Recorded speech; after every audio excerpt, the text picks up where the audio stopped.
Air adalah sumber utama kehidupan yang berperan penting untuk memenuhi kebutuhan sehari-hari seperti kebutuhan rumah tangga.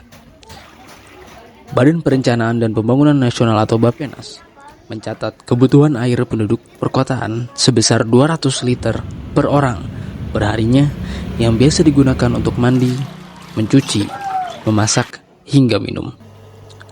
Namun, berdasarkan data dari Rencana Pembangunan Jangka Menengah Nasional atau RPJMN tahun 2020 hingga 2024, hanya sekitar 7% rumah tangga di Indonesia yang memiliki akses air minum yang aman.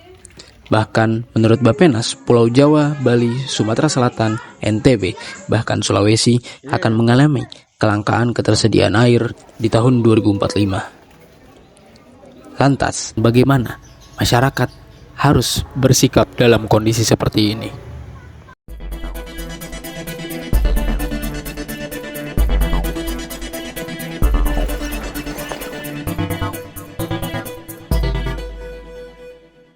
Setiap tahunnya, jumlah penduduk Indonesia mengalami kenaikan. Kini, penduduk Indonesia sebanyak 278 juta jiwa. Dengan luas daratan sebesar 1,9 juta kilometer persegi, maka kepadatan penduduk Indonesia mencapai 141 jiwa per kilometernya. Hal ini mengindikasikan kebutuhan masyarakat Indonesia terhadap air bersih tidaklah sedikit. Peningkatan jumlah penduduk berdampak pada densitas penduduk di beberapa wilayah di Indonesia, terkhusus di kota-kota besar yang tentu berimplikasi pada kondisi dan pemanfaatan air. Dengan peningkatan jumlah penduduk memberikan dampak terhadap lingkungan. Mutu air semakin menurun karena limbah dari aktivitas rumah tangga dan industri turut mempercepat menurunnya kualitas air yang dapat berakhir pada kelangkaan sumber air bersih. Jakarta merupakan salah satu ibu kota dengan penduduk terpadat di dunia. Berdasarkan data Dinas Kependudukan dan Pencatatan Sipil DKI Jakarta, per 31 Juni 2020, luas DKI Jakarta sebesar 662 km persegi, dengan total penduduk sebanyak 11.105 jiwa, dengan tingkat kepadatan mencapai 16.767 jiwa per kilometernya. Setidaknya warga Jakarta membutuhkan 26.000 liter air per detik setiap harinya. Namun, saat ini hanya 60% warga Jakarta yang dapat mengakses air bersih dengan mudah. Hal ini menyebabkan 40% warga Jakarta memilih menggunakan air tanah dan sungai sebagai alternatif mendapatkan air bersih. Namun, bagi warga yang berada di wilayah air tanah yang tidak layak konsumsi, mereka terpaksa membeli air per jerigen setiap harinya. Fenomena tersebut umumnya terjadi di wilayah pesisir dan padat di daerah penduduk Jakarta seperti di Kalideres, Rawabadak, Ancol, dan Cengkareng. Bahkan, menurut pemerintah Provinsi DKI Jakarta, kini Jakarta mengalami krisis air bersih. Terdapat dua faktor yang ikut mendorong terjadinya fenomena tersebut, yakni terjadi perubahan penggunaan lahan di bagian resapan air, serta perubahan iklim yang juga merupakan bagian dari dampak overpopulation.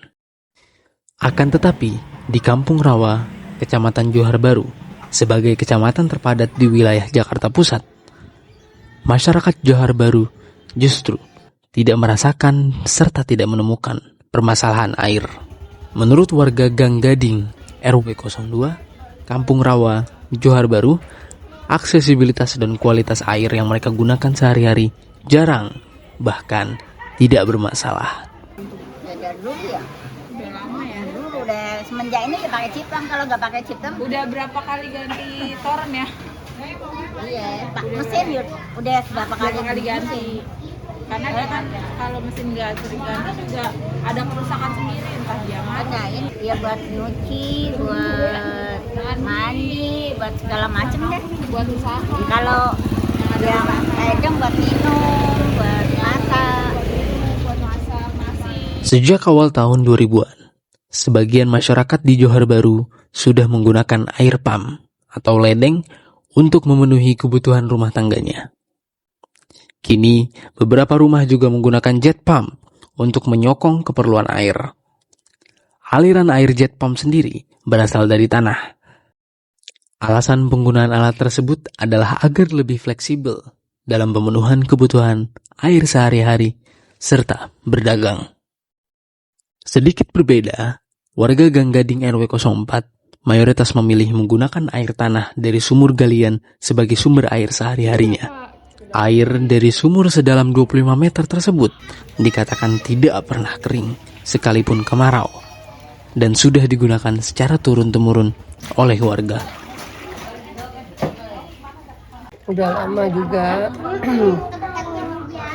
Ada kali adanya sosis.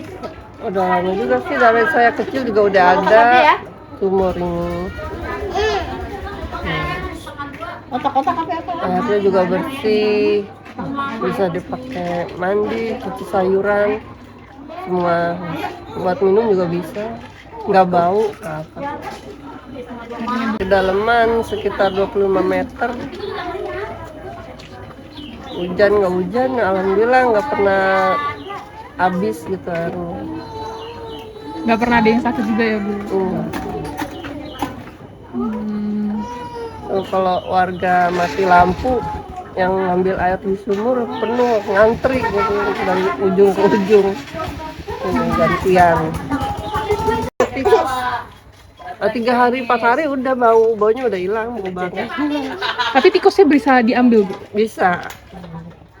Kan dia kalau ada bau pakai ngambang, kalau udah itu udah mati mah ngambang, bisa diambil pakai saringan diserok.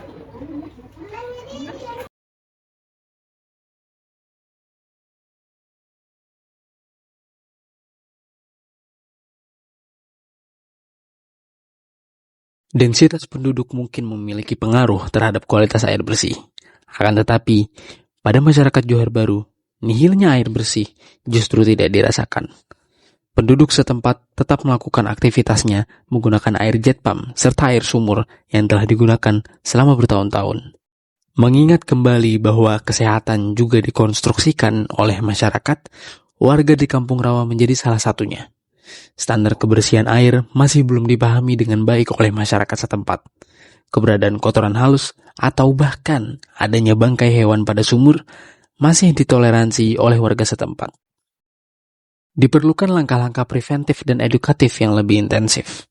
Pemerintah setempat perlu memberikan sosialisasi yang lebih luas mengenai pentingnya kebersihan air dan dampak buruk yang dapat ditimbulkan oleh penggunaan air yang tidak bersih. Program edukasi kesehatan melalui kegiatan komunitas atau penyuluhan di tingkat kampung dapat menjadi sarana efektif untuk meningkatkan pemahaman masyarakat tentang standar kebersihan air yang lebih benar. Rekomendasi kebijakan yang dapat diambil oleh pemerintah adalah peningkatan infrastruktur penyediaan air bersih, termasuk pengawasan dan pemeliharaan sumur-sumur yang ada. Program bantuan bagi warga yang membutuhkan untuk mendapatkan akses ke air bersih yang aman juga perlu dipertimbangkan. Selain itu, pemerintah dapat bekerja sama dengan lembaga kesehatan dan organisasi non-pemerintah untuk menyelenggarakan kegiatan penyuluhan kesehatan secara berkala. Pemerintah juga perlu fokus pada pentingnya menjaga kebersihan air sebagai langkah preventif untuk mencegah penyakit yang dapat timbul akibat air yang terkontaminasi.